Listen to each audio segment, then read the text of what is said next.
Savitri, Book 12, Epilogue, The Return to Earth.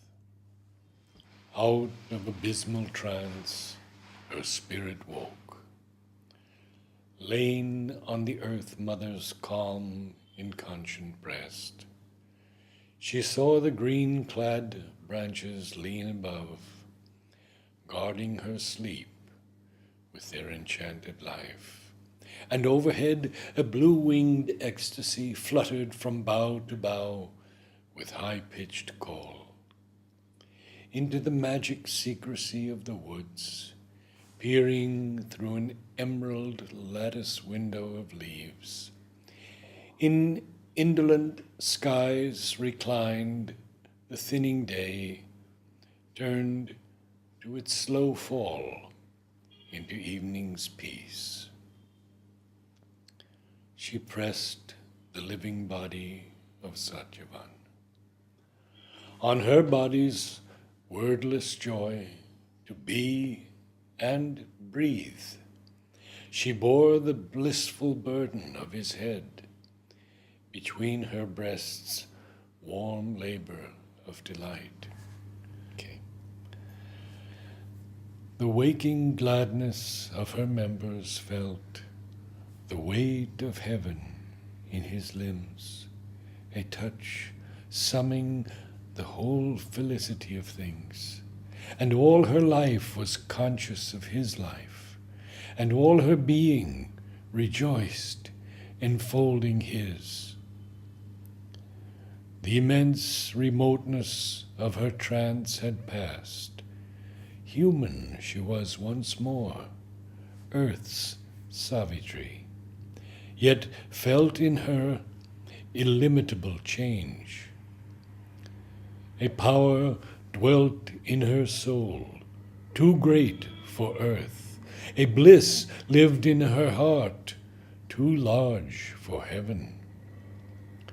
Light too intense for thought, and love too boundless for earth's emotions lit her skies of mind, and spread through her deep and happy seas of soul.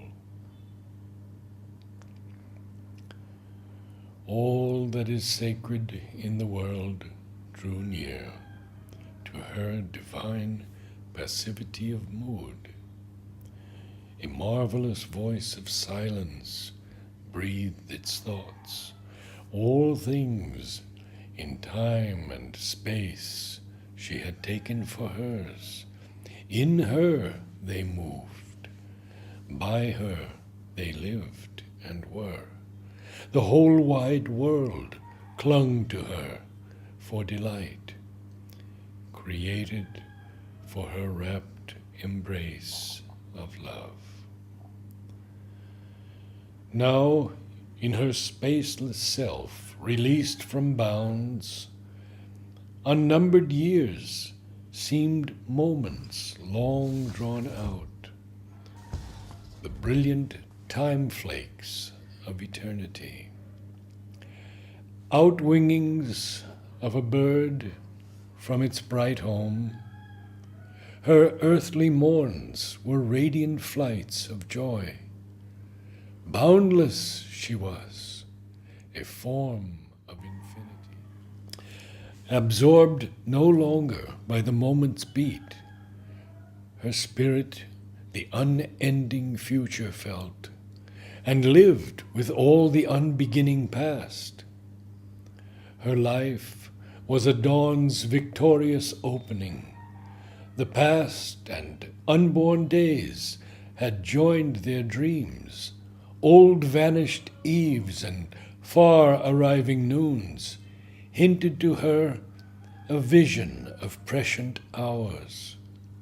Supine in musing bliss, she lay a while, given to the wonder of a waking trance. Half risen then, she sent her gaze around, as if to recover old, sweet, trivial threads, old happy thoughts, small treasured memories, and weave them into one immortal day.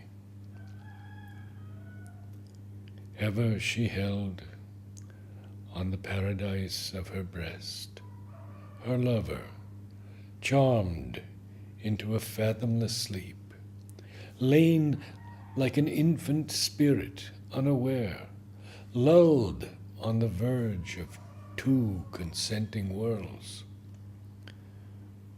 But soon she leaned down over her loved to call his mind back to her with her traveling touch on his closed eyelids.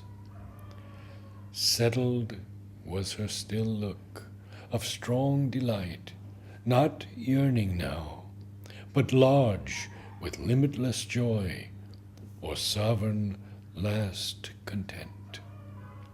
Pure, passionate with the passion of the gods, desire stirred not its wings, for all was made an overarching of celestial rays, like the absorbed control of sky on plain, heavens leaning down to embrace from all sides earth, a quiet rapture, a vast security. Then, sighing to her touch, the soft-winged sleep rose hovering from his flower-like lids and flew murmurous away. Awake, he found her eyes waiting for his, and felt her hands, and saw the earth, his home, given back to him once more, and her made his again, his passion's all, with his arms encircling hold around her locked, a living knot to make possession close. He murmured with hesitating lips her name, and vaguely recollecting wonder, cried, "Whence hast thou brought me captive back, love-chained to thee and sunlight's walls, O golden beam and casket of all sweetness, Savitri, Godhead and woman, moonlight of my soul? For surely I have traveled in strange worlds, by thee companioned, a pursuing spirit. Together we have disdained the gates of night.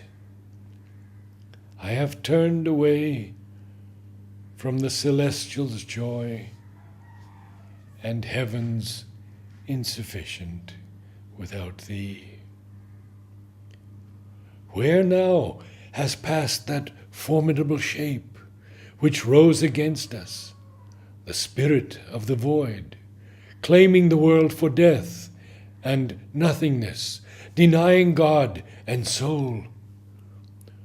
Or was all a dream, or a vision seen in spiritual sleep, a symbol of the oppositions of time, or a mind-lit beacon of significance in some stress of darkness, lighting on the way, or guiding a swimmer through the straits of death, or finding with the succor of its ray, in a gully mid the crowded streets of chance, the soul that into the world adventure came, a scout and voyager from eternity?